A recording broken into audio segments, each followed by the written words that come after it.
Pam Bondi walks into a luxury car dealership, ready to buy a birthday gift for her husband. But what happens next will blow your mind. When a young receptionist rejects her because of her political views, Pam's husband Greg takes revenge in the most unexpected way.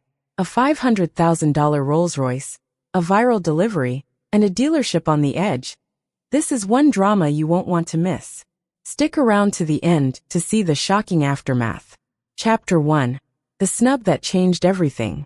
Pam Bondi had walked into that dealership with a clear purpose: to pick out the perfect custom Rolls-Royce Phantom for her husband's birthday. She had always loved the idea of spoiling Greg, her husband, the way he deserved. After all, they'd been through so much together. But the moment she stepped into that glitzy showroom, something felt off.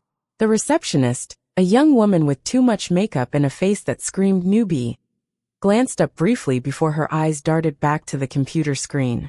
It didn't take long for Pam to realize something was wrong. The air seemed to grow colder, more distant, as if the room had suddenly shifted. Pam, ever the professional, smiled. "I'm here to pick out a custom Rolls for my husband. Can you help me?" The receptionist didn't even flinch. She paused, looked Pam up and down, and then muttered a sentence that would change everything. "I'm sorry, ma'am. We're a company that values inclusivity and diversity. Your political affiliations don't really align with our values." Pam blinked, not sure she heard right. Did she just say what she thought she did? "Excuse me?" Pam asked, her voice calm, but a fire already starting to simmer inside her chest. The receptionist didn't make eye contact. "I'm afraid I can't offer you service here, ma'am. We just don't support what you represent." Pam's blood started to boil, but she kept her composure. She wasn't going to give this girl the satisfaction of a scene. "You've got to be kidding me," Pam muttered under her breath. This was insane. She had never been treated this way, especially in a place that catered to the rich and famous. But this wasn't about her. It was about Greg. She stood there for a second, letting the weight of the situation sink in. No one had ever dared treat her this way, and certainly not in a place like this. But the arrogance of this young receptionist hit her like a slap in the face. Pam straightened her back and slowly turned toward the door. "I'll take my business elsewhere." As she walked out, she couldn't help but feel the eyes on her. People were staring, whispering, but Pam didn't care. This wasn't the first time someone had judged her for her beliefs, but it was the first time someone had tried to use that against her like this. The audacity, the nerve. But this wasn't over. Not by a long shot. Pam stepped out into the bright Miami sun, the heat barely registering as she seethed. She was done here, but she wasn't done fighting. Not yet. And she knew exactly who she was going to call next. Her husband Greg. Chapter 2. Greg's Fury. The plan unfolds. Greg Bondi leaned back in his leather chair, the cold Miami breeze sneaking through the window as he stared out at the city. He'd just finished a long day of meetings, his mind buzzing with the usual business nonsense. But nothing had prepared him for what Pam had told him that afternoon. The way she'd been treated at that luxury dealership? It was personal. And Greg wasn't the type to just let things slide. "Are you kidding me?" Greg muttered to himself, gripping his phone. His jaw clenched as Pam's words echoed in his head. The young receptionist's cold dismissal, the arrogant way she denied her service. All of it pissed him off more than he cared to admit. Greg had built his empire on respect, hard work, and loyalty. No one, especially some kid with a keyboard, was going to get away with this. He picked up his phone and dialed the number to the dealership. It was a power move, pure and simple. He wasn't just going to let them walk all over his wife. Not on his watch. When the receptionist picked up, Greg didn't even bother with pleasantries. "I want to talk to the manager. Now." There was a pause. "May I ask what this is regarding?" the receptionist asked, her tone cold, distant. "I'm the guy who just got told his wife couldn't buy a car from you because of her political beliefs," Greg shot back, his voice calm but dripping with venom. "Now, I'm the guy who's going to make you regret that decision." The receptionist didn't say another word. The line went quiet for a moment, and then Greg was patched through to the manager. The conversation was brief but chilling. "I understand you've had some issues with my wife today," Greg started, his tone steely. "So here's what I'm going to do. I'm going to buy the most expensive car you've got, custom Rolls-Royce Phantom. and I'm going to have it delivered right to your showroom. You know, just to make sure everyone in that dealership knows exactly what they turned away." The manager stammered for a moment, clearly unsure of how to handle a man who was about to drop $500,000 in their lap. I'm sorry for the misunderstanding, sir. We didn't mean." "No, you didn't. But now you're going to feel the consequences," Greg interrupted, cutting him off. "Consider this a lesson in respect. And don't worry, I'll make sure it's delivered with cameras rolling. Let's see how your precious inclusivity holds up then." With a click, Greg ended the call. He stood up from his chair, eyes burning with resolve. This wasn't about the car. This was about sending a message. And Greg Bondi always got his message across, loud and clear. Chapter 3, The Rolls-Royce Bombshell. The next day, the dealership was about to get the shock of its life. Greg had kept his promise, and by the time the sun had fully risen over Miami, a sleek black Rolls-Royce Phantom was on its way. The car wasn't just any luxury vehicle. It was a symbol, a statement. The delivery was scheduled for noon, and the moment it pulled into the dealership's lot, the staff knew this was no ordinary transaction. Inside the showroom, everything seemed calm, too calm in fact. The usual hum of engines and the chime of ringing cash registers filled the air. But no one had a clue what was coming. Then the unmistakable roar of a powerful engine echoed through the street, and heads turned. People rushed to the windows. Outside, a black Rolls-Royce Phantom glided to a stop, its gleaming body catching the light like a piece of living art. The delivery driver, a no-nonsense guy with a look of quiet confidence, got out of the car and opened the door. Every employee in that dealership froze. Their mouths went dry. Cameras were already out. This wasn't just a sale. It was a spectacle. The Phantom, a $500,000 car, was delivered right to the showroom floor. And everyone knew exactly who had ordered it. As the delivery man stepped out of the car, one of the staff whispered, Is that Bondi's car?" The silence in the room was deafening. No one had dared to speak. The delivery was filmed, and it wasn't just a car being unloaded. It was the moment when everything flipped. Greg's name was already buzzing on social media, the video of the delivery spreading faster than wildfire. People started sharing the clip, commenting on how this was a perfect response to the dealership's elitist treatment. "No one says no to Greg Bondi," one tweet read. "When you turn away a billionaire's wife, this is what happens." Inside the dealership, the staff members exchanged nervous glances. The young receptionist who had turned Pam away earlier stood frozen, her face a mask of shock and regret. She'd seen this kind of thing happen before. The big shots always had a way of making themselves heard. But this was different. This was personal. "I don't think they realize what just hit them," one employee muttered to another, trying to sound calm, but failing to hide the panic in his voice. The manager was nowhere to be found. The pressure was mounting. The moment was here, and it was about to blow up in their faces. Chapter 4, The Fallout Begins. The phone didn't stop ringing at the dealership. Calls were pouring in, but no one knew how to handle it. The video of the Rolls-Royce Phantom being delivered had gone viral in minutes. Every major news outlet was running the story, and social media was ablaze. People were going wild. Some were applauding Greg's move. Others were laughing at the dealership's misfortune. Inside the dealership, chaos had erupted. The manager, who had been avoiding the phone calls all morning, finally stepped into the showroom. He could feel the tension the moment he walked in. The staff had their heads down, avoiding eye contact, like they were guilty of something. And in a way they were. The young receptionist who had denied Pam's service was sitting in the corner, her face pale. Her hands trembled as she scrolled through the viral video on her phone, watching her mistake unfold for the whole world to see. The comments were rolling in, many of them brutal. "How can they turn away a customer like that?" one said. Another read, "Is this really the world we live in? This is disgusting." The manager cleared his throat, trying to regain some authority. He marched toward the receptionist and said, "I told you to be careful. You can't just turn people away like that. Not for stupid reasons." The receptionist opened her mouth to respond, but the manager cut her off, his tone harsh. "Do you even understand the mess you've caused?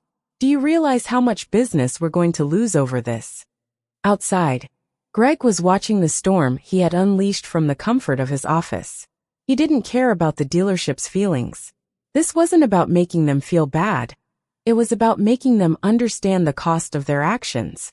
The video, now viewed millions of times, was more than just an embarrassing moment for the dealership. It was a message. Pam, sitting by his side, didn't say a word. She didn't need to.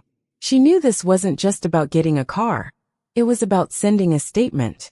"They're gonna feel this," Greg muttered to her, a slight smile on his face as he watched the chaos unfold on his screen. "And they'll think twice before treating people like that again." Back at the dealership, the pressure was building. Calls from the corporate office were coming in, asking what the hell had happened. The manager was sweating bullets, struggling to answer. He'd heard the rumblings. People were calling in to cancel orders. The dealership's reputation, years in the making, was crumbling before his eyes. "I need to fix this," he muttered under his breath. "I need to fix this now." But no matter how much he tried to spin it, the damage had already been done. Greg wasn't going to let this slide, and neither was Pam. The war had just begun. Chapter 5, the showdown hits viral. The dealership was in full panic mode. The manager, who had been pacing back and forth in his office for what felt like hours, finally picked up the phone. He had been avoiding calls from corporate, hoping they wouldn't notice the storm he had caused. But no such luck. "Hello."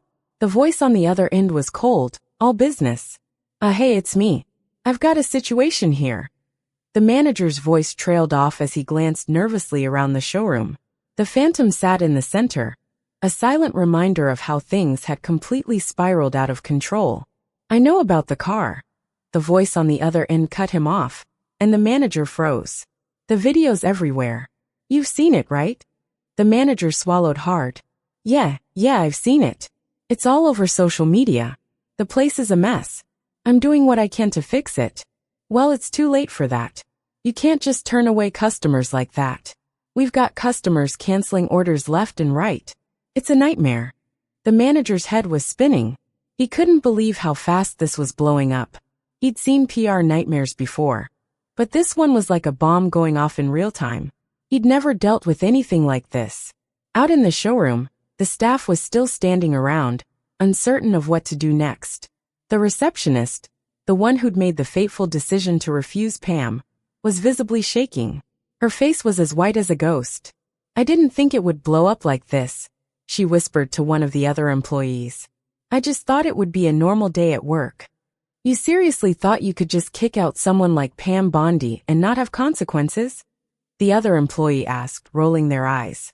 "Man, you're in deep now." The receptionist's phone buzzed, and she glanced down at the screen. Social media was on fire. Every post, every comment was about the incident. Some people were backing Greg, others were trashing the dealership, but no one was forgetting about it. Not now. Meanwhile, Greg was enjoying the chaos, but he wasn't done. He sat back in his chair, his fingers tapping rhythmically on the desk as he watched the situation unfold. He wasn't just going to sit back and let it be. He had more in mind. "Pam, look at this," Greg said, turning his laptop around to show his wife the latest viral update. The video was already in the millions of views. People were commenting about the dealership's arrogant treatment, and some even started calling for a boycott. "Not bad, huh?" Greg smirked. Pam didn't say much. She wasn't the type to get all worked up over public drama, but she couldn't help but feel a sense of satisfaction as she watched the dealership squirm. This wasn't just about the car anymore. It was a message. A lesson in respect. Back at the dealership, the manager hung up the phone, his face a mix of panic and disbelief. He turned to the receptionist. "We're in serious trouble here. You need to get ahead of this fast. We're offering apologies to the press. We'll throw in discounts, whatever it takes. Just get the word out that we're not that kind of place." But it was already too late. The damage had been done. The dealership's reputation was in tatters, and the world was watching. The fallout wasn't just about a single customer, it was about something much bigger. And Greg had made sure everyone knew exactly who was in charge. Chapter 6, The Internet Explodes Public Backlash. The viral video of the Rolls-Royce Phantom delivery was like a grenade, exploding across social media and the news. It was everywhere. Greg and Pam's names were trending, and the dealership's reputation was crumbling fast. Everyone had an opinion, and the public was split. Some saw Greg's response as pure power, a businessman showing everyone what happens when you mess with the wrong person. Others couldn't believe how much drama a simple car purchase had turned into. "Can you believe this?" Pam said, staring at her phone as the notifications flooded in. "I think we've officially become the most talked about people in Miami." Greg leaned back in his chair, a grin creeping onto his face. "It's not about fame, babe. It's about respect. You don't treat people like that and walk away unscathed." Across the city, inside the dealership, the manager was sweating bullets. He had just finished a conference call with corporate, and the tone wasn't good. His boss was furious. The dealership's phones were ringing nonstop with angry customers demanding answers. But the worst part? The public was already forming their opinions, and once the internet decided something, there was no going back. "I can't believe we're getting dragged like this," the manager muttered to himself as he paced in his office. "I should have just let her buy the damn car. This wasn't supposed to blow up like this." Outside, the dealership staff was still reeling from the fallout. The receptionist, who had initially refused Pam's service, was avoiding eye contact with everyone. She knew the video of her turning away a customer had made its rounds on every platform. The comment section was brutal. Some posts were filled with support for Greg and Pam, while others were calling out the dealership for their elitist behavior. "You see this?" one of the sales reps said to the receptionist as he showed her his phone. "People are calling for a boycott. This is bad, like really bad." The receptionist just nodded, her face pale. "I didn't think it would get like this. I thought we'd get away with it." "Get away with what?" another rep asked, shaking his head. "You just handed a bunch of free PR to a guy who has more power than any of us. It's over." Back in Greg's office, he was watching the fallout unfold in real time. "It's like they don't get it," Greg said, shaking his head. "This is a lesson, not some petty revenge. They need to realize that actions have consequences." Pam was quiet for a moment before she spoke. "Do you think they'll ever make it right?" Greg thought about it, the wheels turning in his head. "I don't care if they do. This is bigger than them now. The message has been sent, and it's loud and clear. People are watching." As the hours passed, the dealership's reputation continued to take a nosedive. It was no longer just about one incident. It was about a larger issue of respect, inclusivity, and the power dynamics that controlled it all. And Greg, whether anyone liked it or not, was now a part of that conversation. Chapter 7. The silence speaks louder than words. Greg and Pam had become legends overnight. The viral video, the explosive fallout, the endless media coverage, it was all building to a boiling point.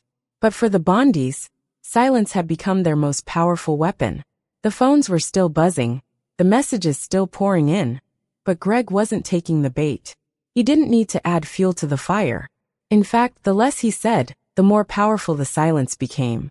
People were waiting for him to speak out, to say something that would make the situation even bigger.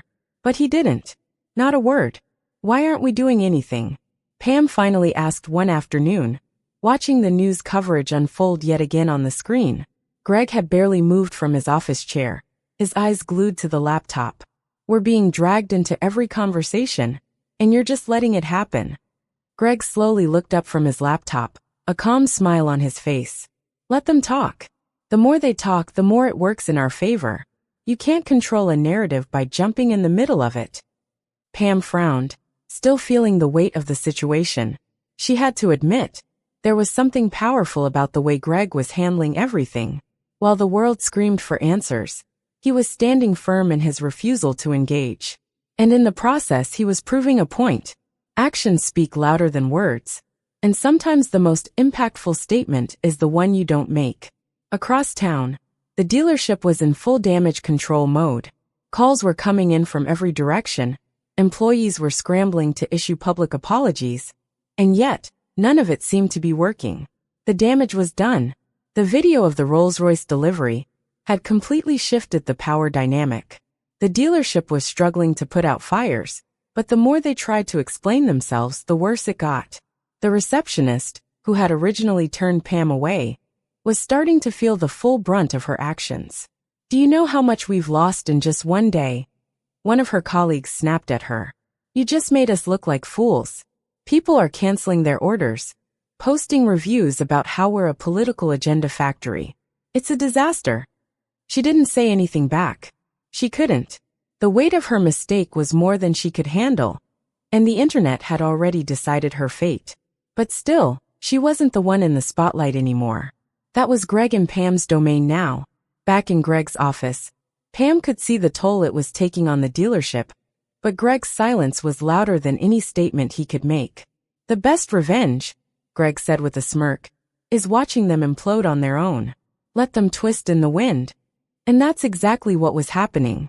The more the dealership scrambled to fix things, the more it seemed like they were digging themselves deeper into a hole. Every public apology fell flat. Every excuse sounded hollow. The world had already moved on to the bigger issue. How far would the power of one man's refusal to play the game stretch? Greg wasn't going to be drawn into a public back and forth. He'd already made his point. Now, he was letting the world do the talking for him. The longer he stayed quiet, the more everyone else spoke, and the more they exposed themselves. Chapter 8, The Phantom's Final Statement. Weeks passed, but the echo of that Rolls-Royce delivery never really faded. The dealership? It was a shell of what it once was. Orders had plummeted, and the damage to their reputation was beyond repair. No matter how many PR statements they issued, or how many apologies they posted, nothing seemed to work. The public had made up its mind. The fallout from Greg's calculated silence had proved to be the death blow. Greg and Pam had done nothing to fuel the fire, yet the flames still roared. Well, looks like they finally got the point, Pam said one afternoon as she scrolled through yet another article about the dealership's struggle. The headlines were brutal. Dealership on life support after snubbing former Attorney General. The cost of political discrimination. A $500,000 lesson. Greg leaned back in his chair, a small smile playing on his lips as he closed his laptop. I told you. Silence speaks louder than anything we could have said. People see through the bullshit. They respect the quiet power. Pam nodded slowly, not fully convinced at first, but now she was starting to see the genius in Greg's approach. While the world waited for them to speak, they'd taken the high road, and in doing so, turned the tables completely. Over at the dealership, things were unraveling. The manager was still desperately trying to save face, but his efforts were only making things worse. The young receptionist who had turned Pam away was nowhere to be found. She'd been quietly let go, her career now tarnished beyond repair. But even she knew she wasn't the biggest casualty of the situation. It was the entire company that had paid the price. The manager walked into the office, where corporate representatives were gathered for a tense meeting. We need to rethink everything, he said, his voice tinged with desperation. We've lost the trust of our clients, and honestly, I don't know how we recover from this. Corporate just stared at him. The damage was done. This wasn't something you could clean up with a few marketing strategies. The reputation they'd built for years had been destroyed by a single act of political exclusion, and that act had been broadcast to millions. Back in Greg's office, the silence had become golden. They didn't need to explain themselves anymore. The message had been clear, and the fallout had rippled across the industry. I guess that's it, Pam said, setting her phone down. They're done. Greg's smile widened. Not just them. This is a bigger message than one dealership. It's about respect. It's about standing your ground and showing people that sometimes the best way to handle bullshit is to not handle it at all. The video of the Phantom's delivery had become a symbol of dignity, the kind of power that didn't need to speak out loud to be heard. It was a reminder that some battles didn't need to be fought with words. They could be fought with actions, with silence, and with the strength to walk away. And as Greg and Pam watched the dealership slowly crumble, they knew that, in the end, the Phantom had delivered far more than just a luxury car. It had delivered a lesson, one that would resonate for years to come. The Phantom's revenge, one decision that destroyed a dealership. What started as a petty snub turned into a full-blown public disaster. A $500,000 Rolls-Royce delivery, a viral video, and one silence that shook the entire industry. The dealership thought they could get away with political exclusion, But they didn't count on the power of respect, revenge, and one man's quiet fury. The dealership is ruined. The message is clear. Never underestimate the power of silence and principle. If you thought this story was shocking, wait for what's coming next. Hit subscribe, smash that like button, and don't forget to ring the bell, because you won't want to miss the next jaw-dropping tale.